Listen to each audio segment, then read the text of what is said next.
insight by organized training. From the Handbook for Mankind by Buddhadasa Bhikkhu.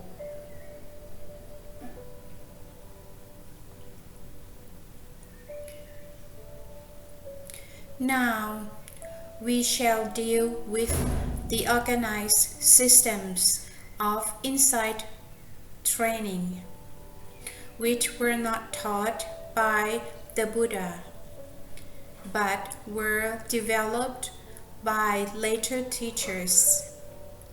This kind of practice is suitable for people at a fairly undeveloped stage, who still cannot perceive the unsatisfactoriness of worldly existence with their own eyes naturally.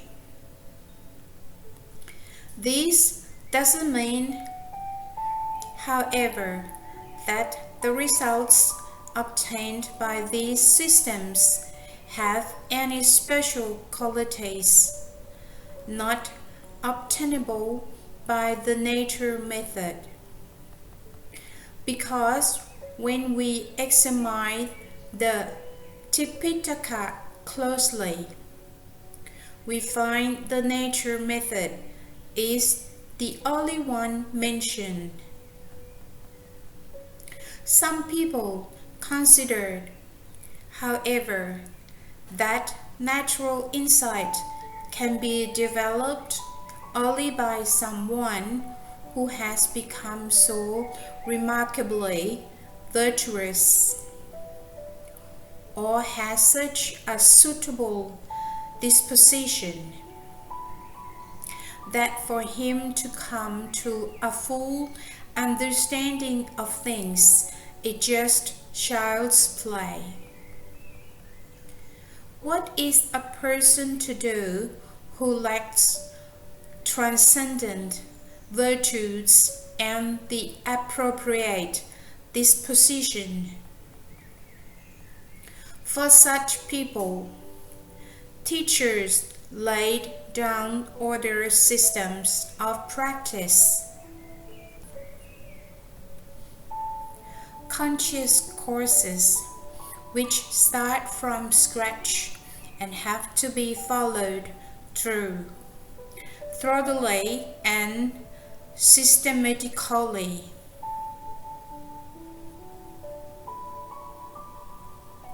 These systems of practice for developing insight are known by the technical term Vipassana Tura.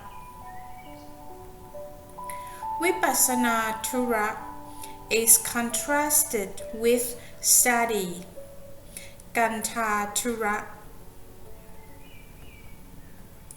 The two being considered nowadays complementary aspects of training. Vipassana Tura is study done within. It is strictly mental training, having nothing to do with textbooks.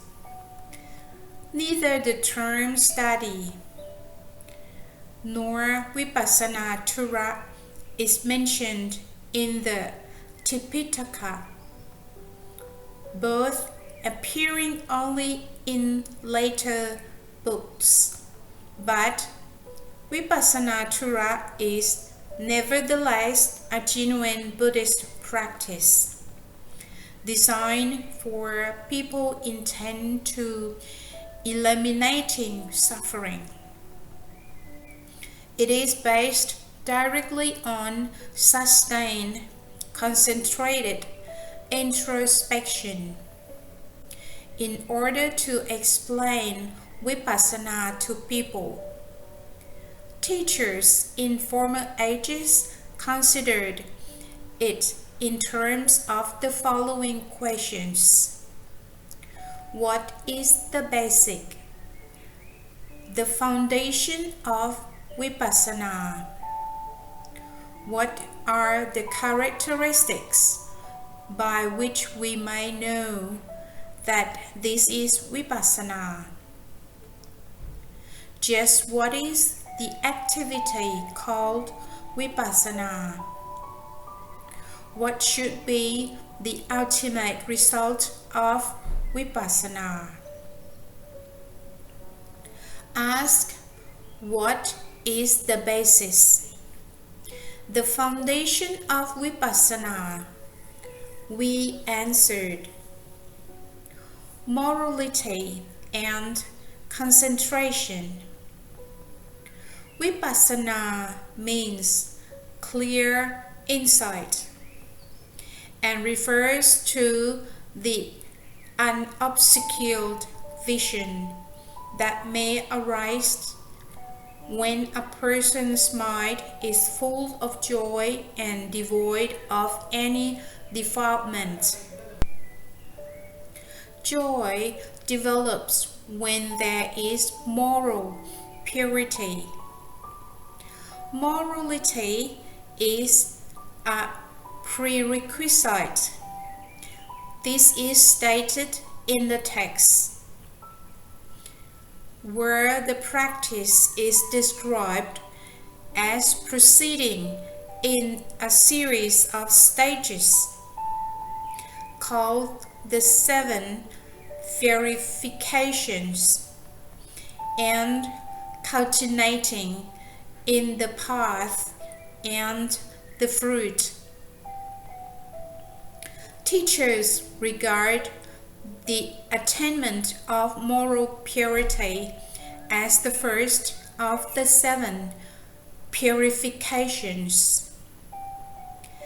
It consists of faultless behavior and is prerequisite to purification of the mind. Purification of the mind achieved when the mind has been rendered free of any contamination, is conducive to purification of views or freedom from misunderstanding. Freedom from misunderstanding leads to purify by freedom from doubt, and this conduces in its turn to the arising of purity by knowledge and vision of what is the true path to be followed and what is not the path. This knowledge of the path to be followed leads to the purity by knowledge and vision of the progress along the path. This finally leads to the last stage of full intuitive insight, or purity of knowledge and vision, which is the perfection of the very noble path.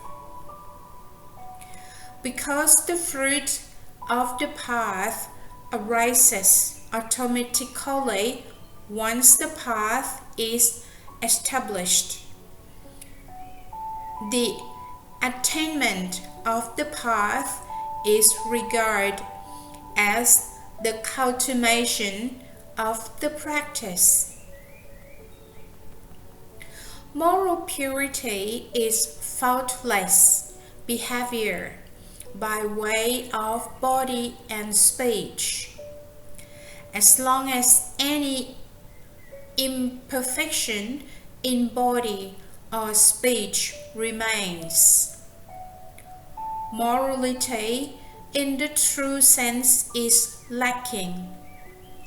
When it has been perfected, That is, when tranquility of bodily activities and speech has been achieved.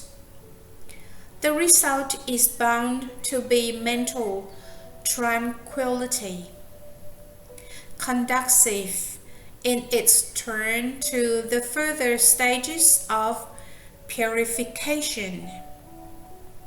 Freedom from misunderstanding, freedom from doubt, knowledge as to what is the path to be followed and what is not. Knowledge and vision of the progress along the path, and finally full intuitive insight.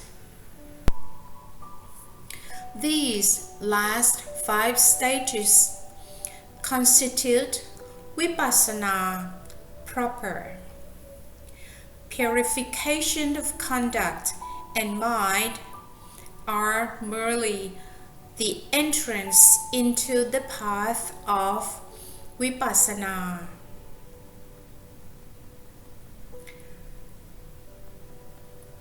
The 7 purifications, the 5 stages in vipassana, and the 9 steps in the perfection of knowledge.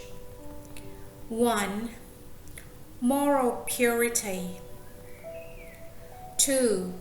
Mental purity. 3. Freedom from false views. 4. Freedom from doubt. 5. Knowledge and vision of what is the true path. 6. Knowledge and vision of the progress along the path. Knowledge of arising and passing away. Knowledge of passing away. Awareness of fearsomeness. Awareness of danger. Disenchantment. Desire for freedom. Struggle to escape. Imperturbability. Readiness to perceive the 4 noble truths. And 7. Full intuitive insight. The purification consisting of freedom from misunderstanding implies the elimination of all false wills, both inborn and acquired. It covers the whole range from irrational belief in magic to false ideas as to the true nature of things. For instance, regarding this body and mind as something enduring, something worthwhile, a self, seeing it as animal, human being, celestial being, or God, or as something magical or sacred, failing to perceive that it consists of just the 4 elements, or of just body plus mind, and regarding it instead as a self, as possessing a soul or spirit, which enters and leaves it. failing to see it as consisting of the five aggregates: body, feeling, perception, active thinking, and consciousness. Failing to see it as just a mass of perceptions received by way of the eye, ear, nose, tongue, body, and mind. False views lead to belief in magic and sacred objects, and so give rise to fear. Rites and rituals are then performed to neutralize the fear, and the end result is firm attachment to rites and rituals, all on account of false views. Such a situation indicates views that are not as yet faultless.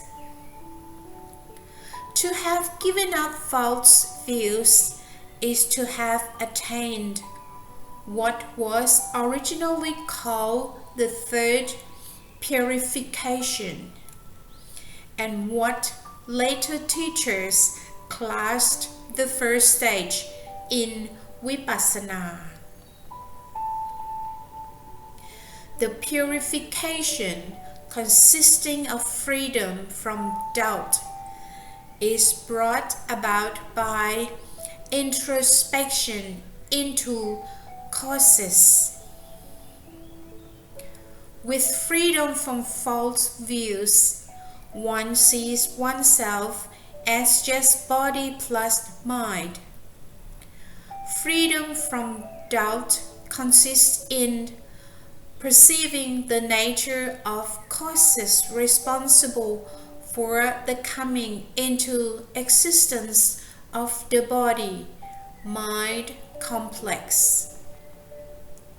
One sees penetratingly and in fine detail the coming into existence and the interaction of ignorance, desire, grasping, and clinging karma, nutriment, and so on, to form body and mind. Freedom from doubt results simply from this clear knowledge of the causes and effects of all things.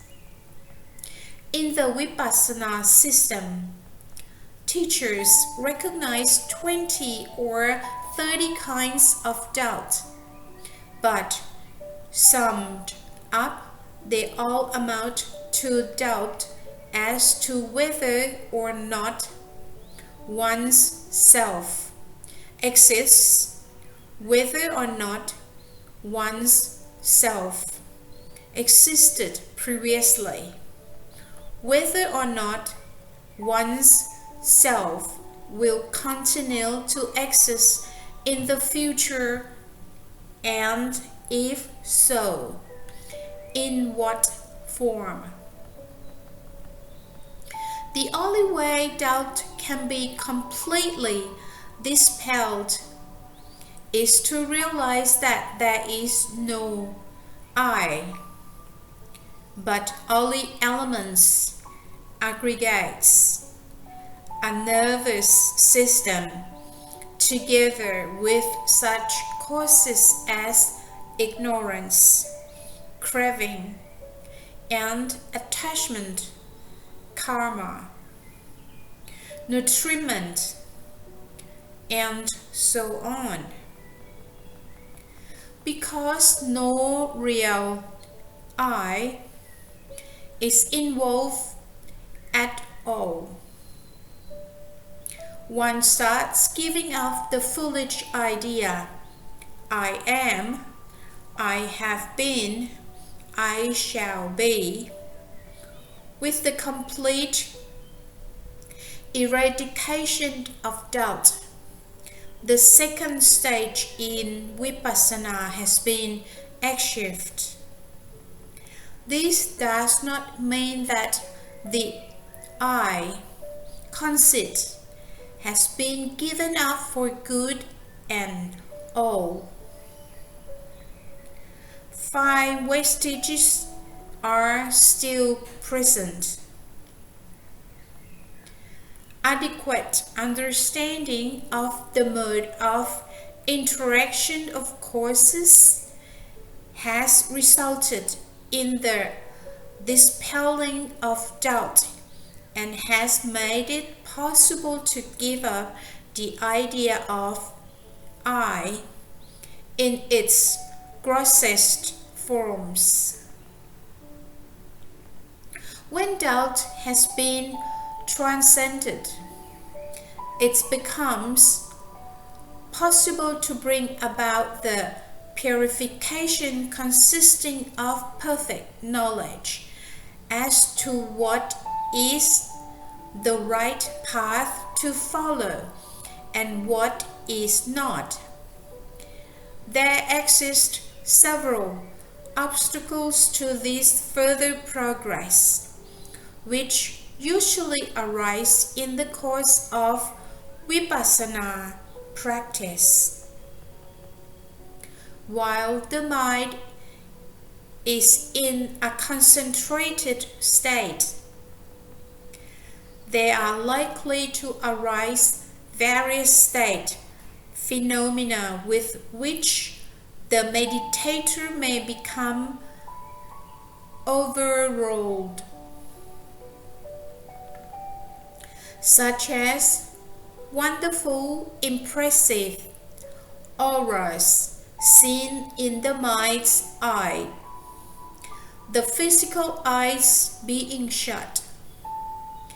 If these effects are purposely encouraged, they can become highly developed. And if the meditator jumps to the conclusion that this is the fruit of Vipassana practice, or congratulates himself saying, this is something supernatural, this will do me, and the like, the arising of these phenomena is liable to bar the way to the true path and fruit. Consequently, teachers consider it a sidetrack, a blind alley. Another example is the arising of feelings of joy and contentment, which continually overflow the mind to such an extent that it becomes incapable of any further introspection, or jumps to the conclusion that this is nirvana, right here and now, so that the way becomes blocked and further progress is impossible. This is another obstruction to insight. Teachers say, furthermore, that even insight into the nature of body and mind may sometimes lead to self-satisfaction and the delusion that the meditator has a remarkable degree of spiritual insight, so that he becomes overconfident. This too is an obstacle to progress in Vipassana. Occasionally, the meditator may make use of the mental power he has developed to make his body too rigid, with the result that he loses the awareness necessary for further introspection. This is a stubborn obstacle in the path to further progress. Yet, meditators usually approved of it, regarding it as a supernatural faculty, or even as the fruit of the path. Anyone who becomes so pleased with and infatuated by the attainment of deep concentration, this sitting with body rigid and devoid of all sensation, that he is unable to progress further in vipassana, is in a most pitiable position. Another condition that may very easily come about is a blissful rapture, the like of which the meditator has never encountered before. Once arisen, it induces wonder and amazement and unjustified self-satisfaction. While the rapture lasts, the body and the mind experience extreme bliss, and all problems vanish.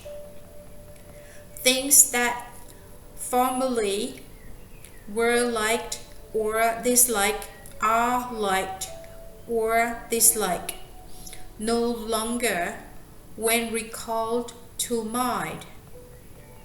Things the meditator has formerly feared and dreaded or worried and flitted over no longer induces these reactions, so that he gets the false idea that he has already attained liberation, freedom from all defilements, because for as long as he is in that condition, he has all the characteristics of a genuinely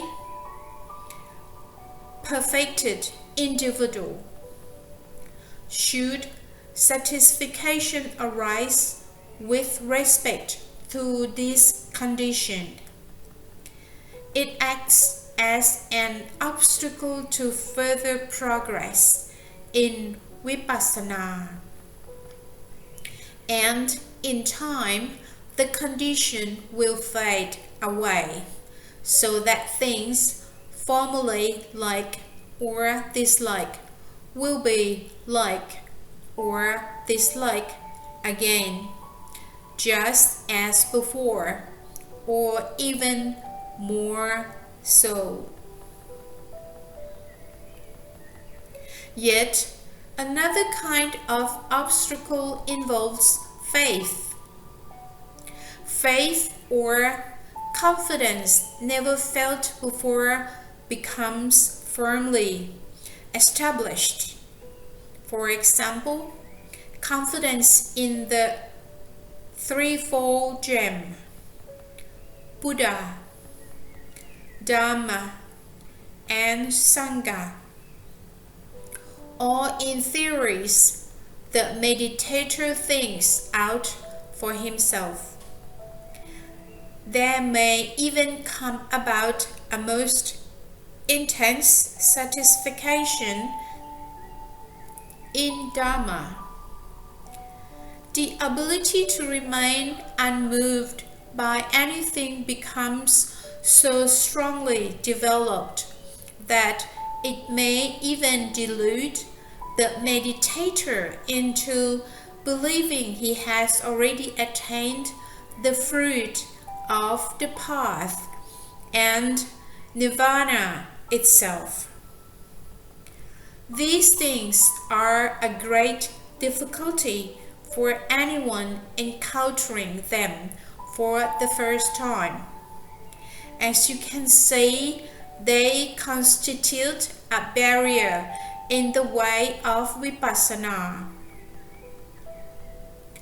The meditator, however, is likely to regard them as highly desirable until such time as he develops the unobscured knowledge that these things are in fact obstacles and succeeds in cutting out these finer defilements completely. This knowledge of what is the right path and what is not constitutes the third stage in vipassana and the fifth purification. Until such time as the aspirant has developed this knowledge of what really constitutes the right path, he has to be always steering himself away from the various side tracks. Once this knowledge of the path to be followed has become fully established, however, any further knowledge will automatically develop along the right line. It will progress step by step, bringing perfectly clear understanding of the true nature of things and ultimately perfect freedom from and non-involvement in things. The mind, equipped with this right understanding, is all set to attain insight into the Four Noble Truths, and is said to have attained the purity by knowledge and vision of the progress along the path. This is counted as the fourth stage in vipassana and the sixth purification. The Tipitaka contains no detailed explanation of the stages in this knowledge and vision of the progress along the path, but later teachers recognized in it 9 steps as follows.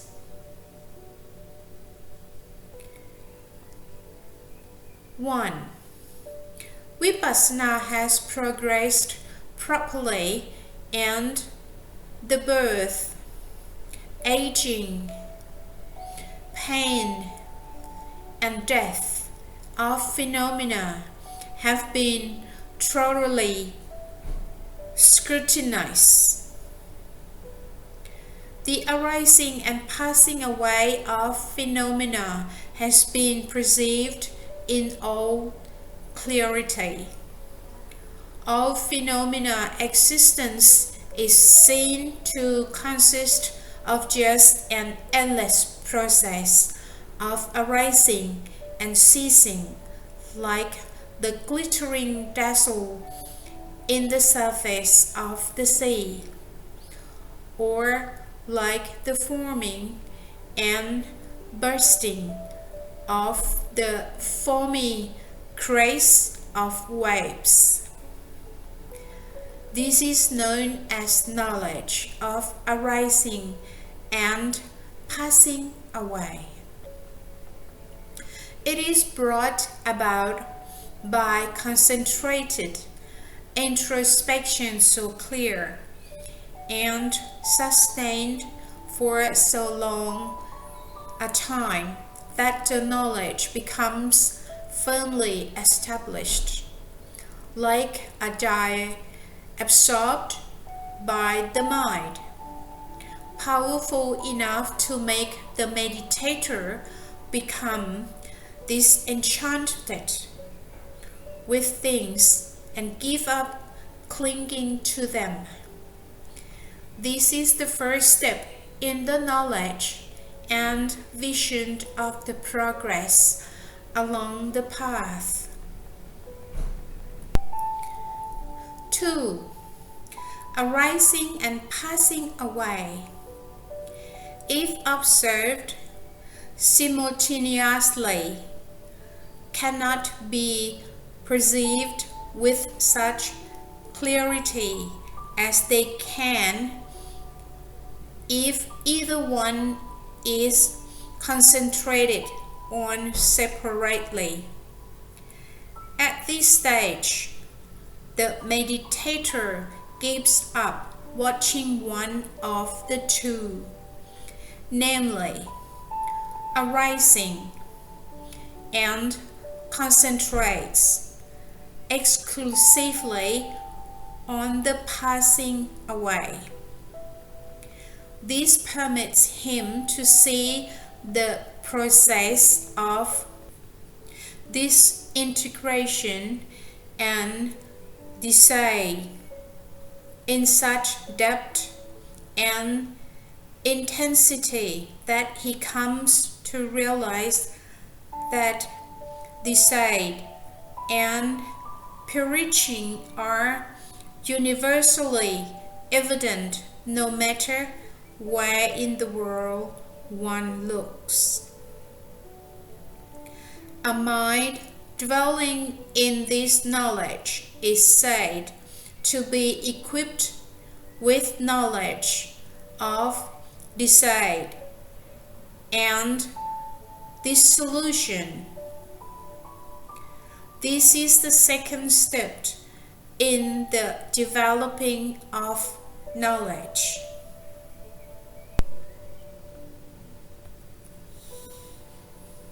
3. Knowledge of decay and dissolution. When sufficiently well developed, gives rise next to the awareness that all things are to be feared.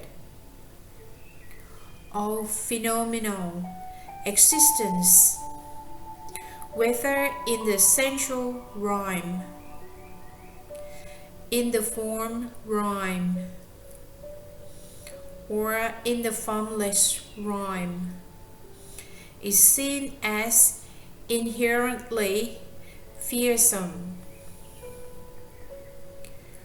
All spheres of existence are seen as thoroughly fearsome, because the decay and dissolution of all phenomena is perceived in every conscious moment. Thus, an intense apprehension arises in the mind of one possessing this awareness and becomes established as a genuine fear.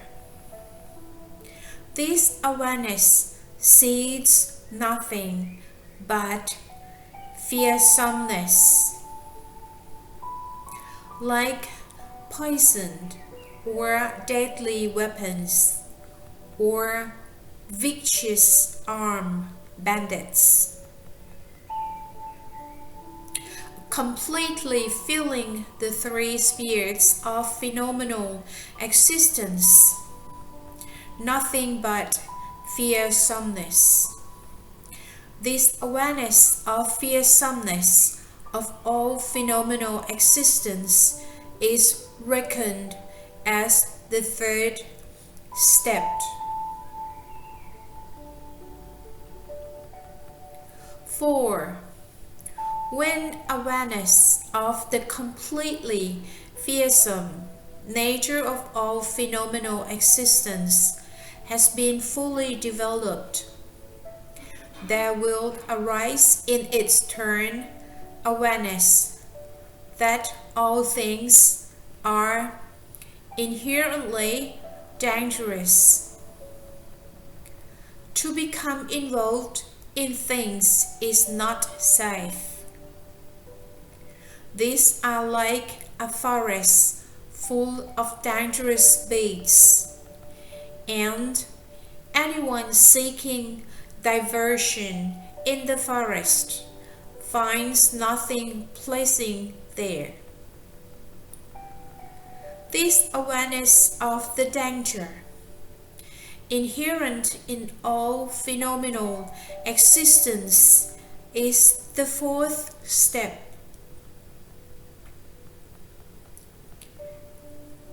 5. When all things are seen to be in every way full of danger, this gives rise to disenchantment. Things are seen as resembling a burnt out house of which nothing remains but ashes and a skeleton, utterly unattractive. This disenchantment with having to be associated with conditioned things is the fifth step in the developing of knowledge. 6. When genuine disenchantment has become established, there arises a desire to become really free from those things. This is quite unlike our ordinary desire for freedom, which, lacking the power of concentration or insight to boost it up, is not real desire for freedom. This disenchantment arising out of vipassana insight involves the entire mind, and the desire for freedom is as great as the disenchantment, so is very real and genuine. This desire to escape from the unsatisfactoriness of phenomenal existence is as great as desire for freedom for a frog struggling in escape from a snake's jaws, or the desire for freedom of a deer or bird struggling to break loose from a snare. This real desire to escape from unsatisfactoriness is the sixth step. 7. Now, with the full development of the desire to escape, there arises a feeling of an intense struggling to find a way out, and ever-present feeling that phenomenal existence being as it is, one has to escape from it. Introspecting, one perceives the clinging, and one perceives the defilements that are the cause of the mind's bondage. The fetters binding it securely to that condition. Consequently, one seeks for ways of weakening the defilements. Then, seeing the defilements weakened, one sets about destroying them completely. This awakening of the defilements is illustrated by means of a simile. A man goes to his fish trap and pulls out a snake, thinking it to be a fish. When told it is a snake, he doesn't believe it, at least not until he meets a wise, benevolent, and sympathetic teacher who guides and instructs him so that he comes to realize that it is in fact a snake. He then becomes afraid and searches about for a means of killing it. He grabs the snake by the neck and, lifting it above his head, swings it in a circle until it is worn out and falls down dead.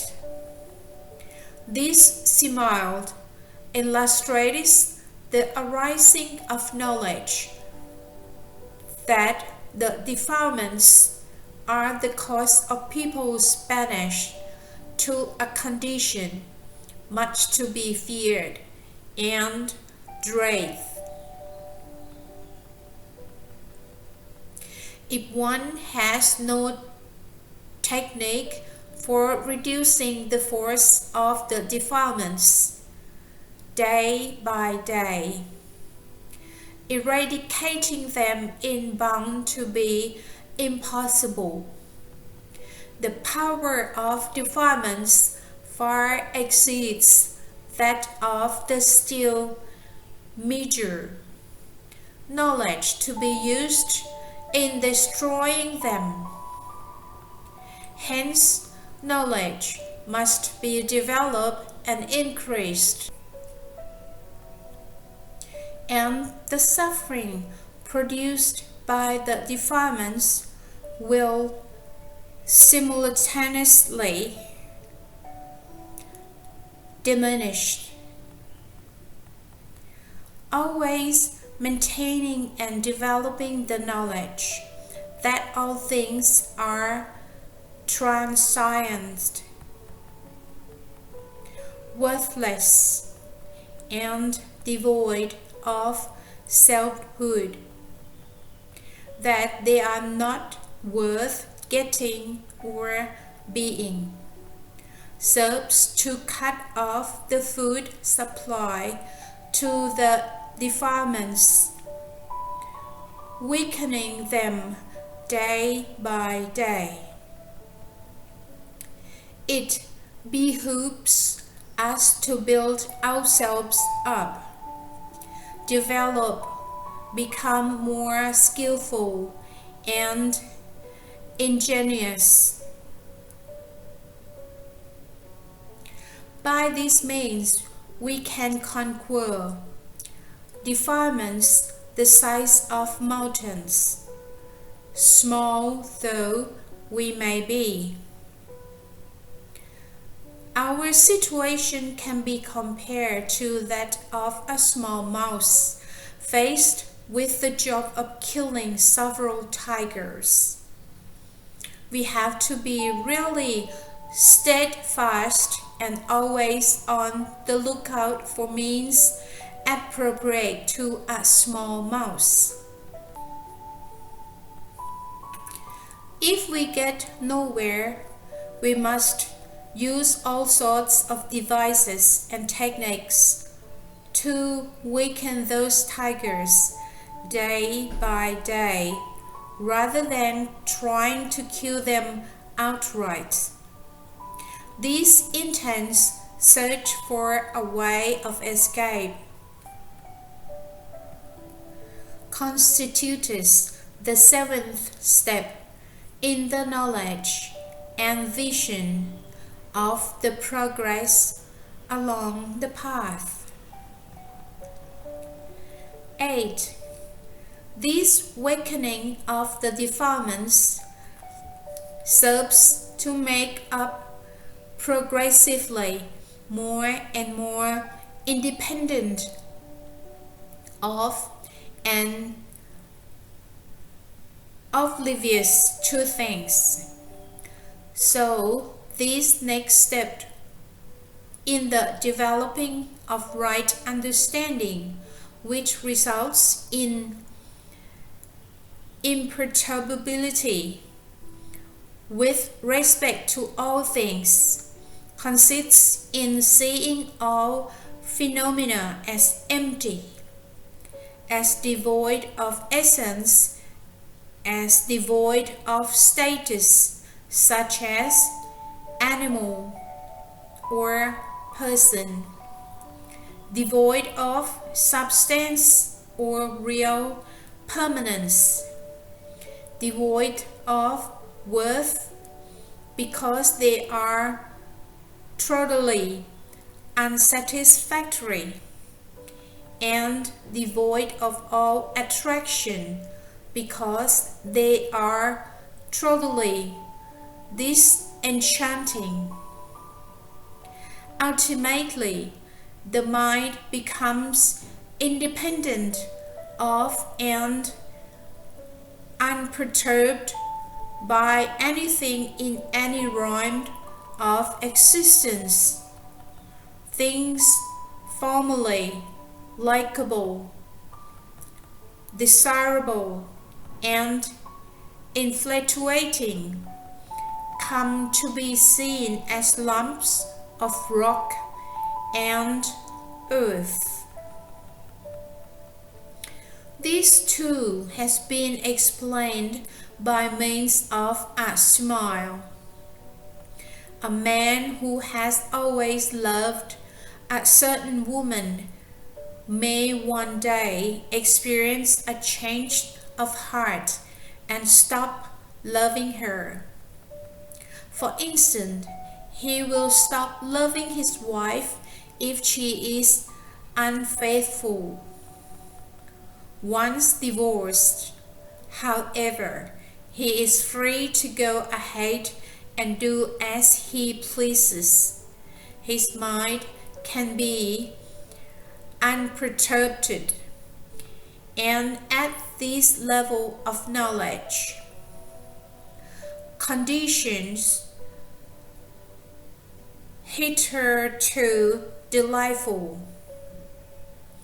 each in its own way, are recognized as devoid of substances, so that one can be independent of them and unperturbed by them in all circumstances, just like the man who becomes independent on divorcing his wife.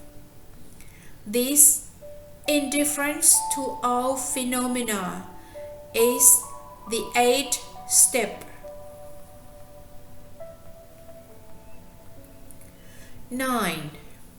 The mind, thus independent of and unmoved by all phenomenal existence, is ready to perfect the path and know the Four Noble Truths.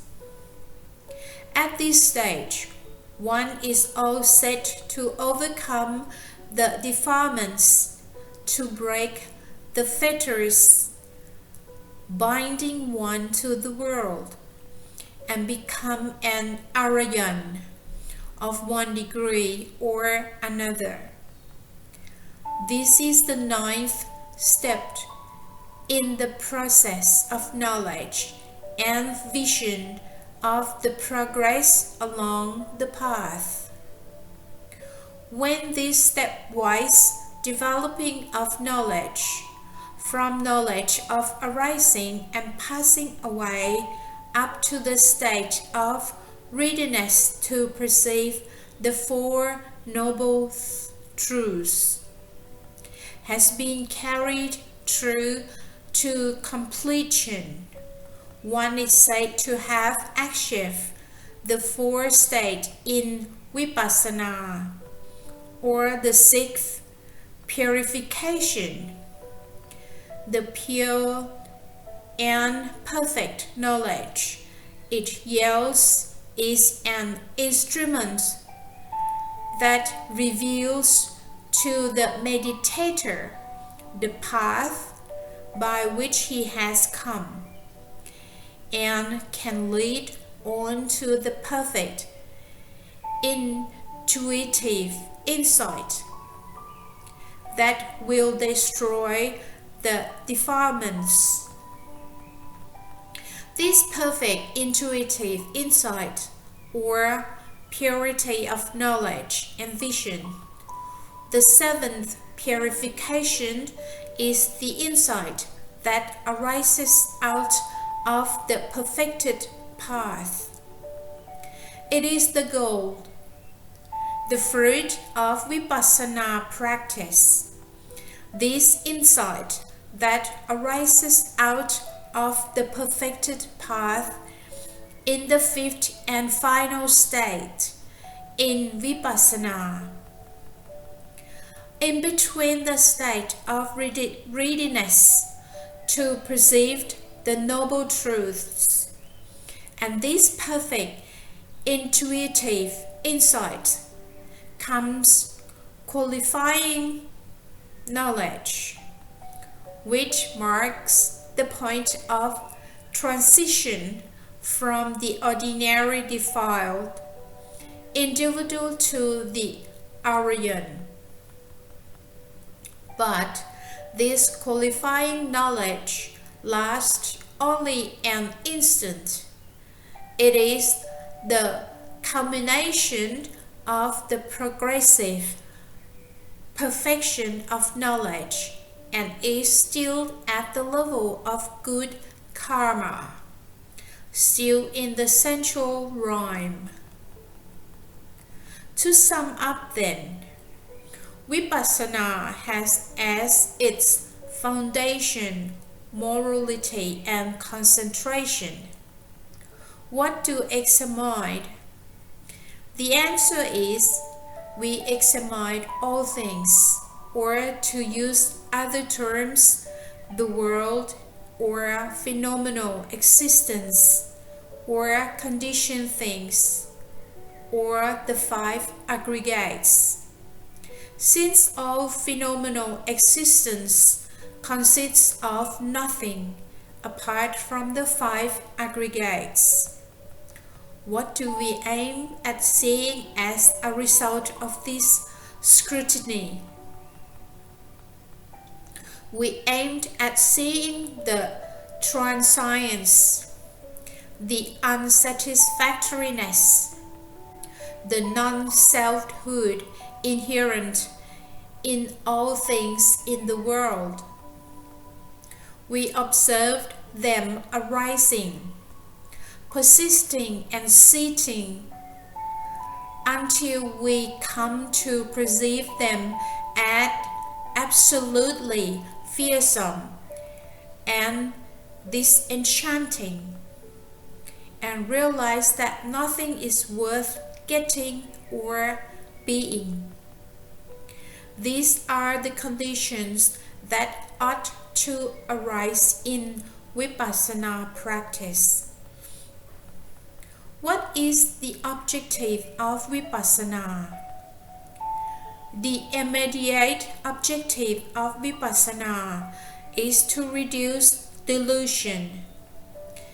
The meaning of Vipassana being clear vision. What is the fruit of vipassana?